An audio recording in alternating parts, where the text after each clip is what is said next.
Hello बच्चों, आपका अपने ट्यूटर टॉक चैनल में स्वागत है।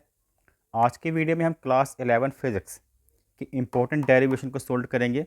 Centre of mass of a two particle system, एक ऐसा सिस्टम जो केवल दो पार्टिकल से बना हुआ है और हमने उन्हें पार्टिकल ए और पार्टिकल बी माना है। दो पार्टिकल से बना हुआ सिस्टम जो कि ए और बी पार्टिकल से बना है, और इस ग्राफ में शो किया गया है जो ओ ए है वह पोजीशन वेक्टर r1 है, जो ओ बी पोजिशन वेक्टर है उसे r2 नेम दिया गया है, और ये जो सिस्टम है उसका सेंटर ऑफ मास जहाँ पर होगा उसे पॉइंट सी यानी कि r वेक्टर से शो किया गया है।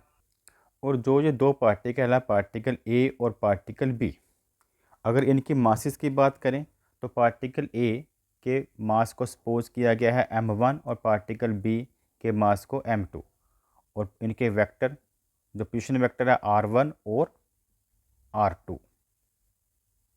और इसमें जो पॉइंट सी है यह सेंटर ऑफ मास है जिसका पोजीशन वेक्टर है कैपिटल R के साथ शो किया गया है। और इसमें हम सेंटर ऑफ मास जो पॉइंट सी पर है उसके पोजीशन वेक्टर R का फॉर्मूला ड्राइव करेंगे, जो कि in the term of m1 m2 मास और पोजीशन वेक्टर r1 r2 होगा। तो बहुत इंटरेस्टिंग और सिंपल डेरिवेशन है कि आपको पहली बार में ही बहुत जल्दी से क्लियर हो जाएगी। और इसमें पार्टिकल ए पर F1 फोर्स अप्लाई हो रही है। जो पार्टिकल ए है जिसका मास m1 है, F1 फोर्स एक्सटर्नल अप्लाई हो रही है, और पार्टिकल बी पर एक्सटर्नल फोर्स F2 अप्लाई हो रही है। और दोनों पार्टिकल पर जो फोर्स अप्लाई हो रही है अगर उसका सम करें तो वो होगा F1 प्लस F2। तो ये दोनों फोर्स तो हैं एक्सटर्नल फोर्स जो कि बाहर से, और जो पार्टिकल के अंदर से फोर्सेस अप्लाई हो रही हैं सिस्टम के अंदर से उसे हम कैपिटल F के साथ डिनोट करेंगे, F12 और F21।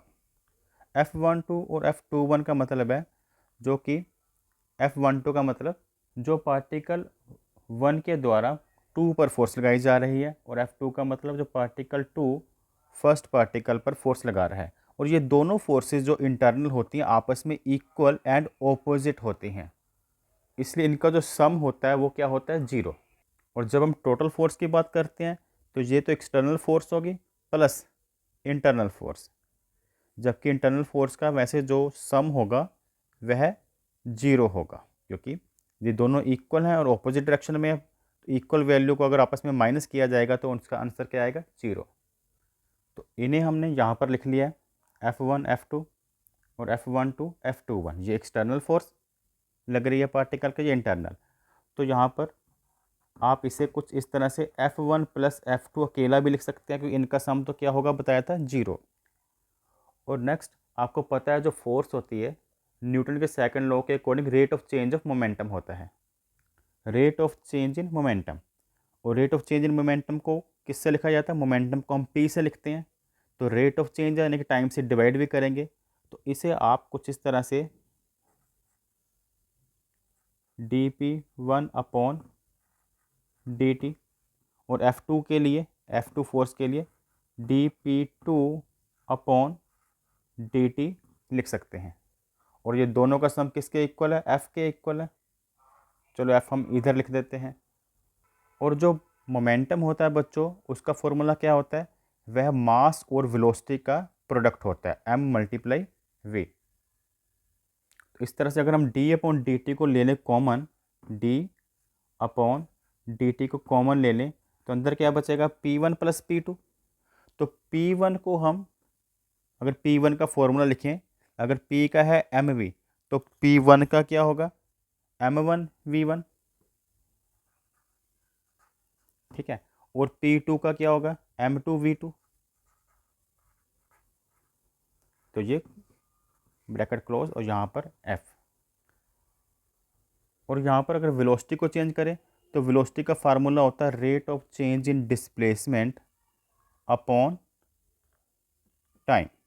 डिस्प्लेसमेंट में कितना चेंज हुआ और उसका टाइम से डिवाइड करना।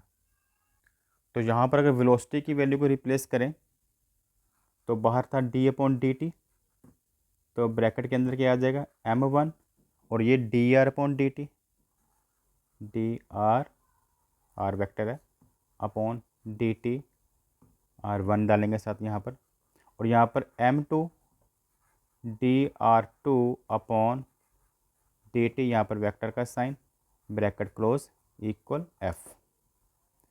और नेक्स्ट यहाँ पर अगर देखें तो बच्चों जो m है, m किसी ऑब्जेक्ट का मास होता है और मास हमेशा कांस्टेंट रहता है, तो इस m को हम d के पीछे लिख सकते हैं। कहने का मतलब अगर आप देखें तो इसे कुछ इस तरह से लिखा जा सकता है,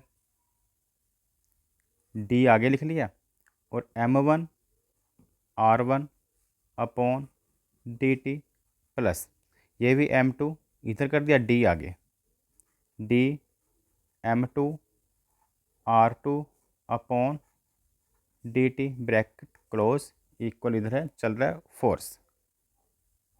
और अब यहाँ पर d अपॉन डी टी इधर भी है और अंदर से भी d upon D T common लिया जा सकता है।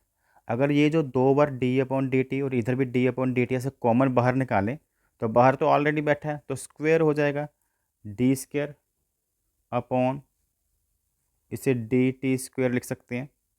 और अंदर क्या वैल्यू बचेगी, फिर अंदर वैल्यू बच जाती है m1 r1 plus m2 r2 और ब्रैकेट क्लोज और सामने f फोर्स। अब यहाँ पर इस इक्वेशन को, इस वैल्यू को लेफ्ट हैंड साइड को m1 प्लस m2 के साथ मल्टीप्लाई और m1 प्लस m2 के साथ ही डिवाइड कर देंगे। कैसे? अगर मैं फोर्स को इस तरफ लिख लूँ, अब करता हूँ इसे, इसको मैंने मल्टीप्लाई किया m1 प्लस m2 के साथ, करना है मल्टीप्लाई किस वैल्यू को, इस वैल्यू को, और D square upon D T square, जो हमारे पास वैल्यू है m1 r1 plus m2 r2, ये तो पहले से वैल्यू है, ये मल्टीप्लाई हमने एक्स्ट्रा किया है, ये एक्स्ट्रा वैल्यू लगाई है। अब एक्स्ट्रा वैल्यू के साथ करेंगे डिवाइड भी, तो यहाँ पर मैं कर देता हूँ इसे डिवाइड m1 प्लस m2। ठीक, तो इस पोर्शन में जो ये हमारा अबव पार्ट था उसमें हमने ये दो वैल्यू ऐड कर दी, एक बार मल्टीप्लाई किया और एक बार डिवाइड किया। और आपको अगर फोर्स का फार्मूला पता हो तो फोर्स का फार्मूला आपको मालूम है, वो होता है मास मल्टीप्लाई एक्सेलरेशन। और जो एक्सेलरेशन होता है वो होता है rate of change in velocity, यानी कि change in velocity upon time. और जो वेलोसिटी का फार्मूला होता है वो होता है rate in change of displacement, जिसे हम कुछ इस तरह से लिख सकते हैं, d upon D T. v को लिखा जा सकता है D R upon D T. Velocity जो होती है वो होती है change in displacement upon time, कुछ इस तरह से। ठीक, तो हमने यहाँ पर क्या किया है, जो ये v की वैल्यू है, वेलोसिटी की वैल्यू की है डिस्प्लेसमेंट अपॉन टाइम, यानी कि D R upon D T. तो यहाँ पर भी d और d क्या है, रिपीट हो रहा है, dt भी नीचे रिपीट हो रहा है। अगर d अपॉन dt बाहर निकालें तो ये हमारे पास हो जाएगा d square upon dt square, और D R upon D T, यानी कि जो डिस्प्लेसमेंट हमारा वेक्टर है वो है वेक्टर r। तो एक तरह से इसे मैचिंग करें तो ये तो हमारा होगा मास, m1 प्लस m2 क्या मास, और ये क्या है, a की वैल्यू एक्सेलरेशन। यानी कि आपको यहाँ पर ध्यान से समझना होगा कि फोर्स बच्चों इक्वल होगी m1 प्लस m2, ये फोर्स के अकॉर्डिंग क्या है, मास है, और ये वाला पोर्शन क्या होगा, एक्सेलरेशन। एक्सेलरेशन यानी कि D square upon D T, और यहाँ पर हमने लगा दिया वेक्टर आर। तो इस तरह से अगर ये पूरे फॉर्मूले को कंपेयर करें तो सभी वैल्यू मैच हो रही है। तो यहाँ पर आर इक्वल टू किसके आ रहा है, जो पोजीशन वेक्टर आ रहा है सेंटर ऑफ मास का, वो इक्वल आ रहा है m1 r1 plus m2, m यहाँ पे 2 डालूँगा, r2 upon m1 plus m2। इस तरह से position vector of centre of mass given by this formula m1r1 plus m2r2 और m1 प्लस m2। तो ये फार्मूला यहाँ पर ड्राइव हो चुका है centre of mass of two particle system का। Thanks for watching.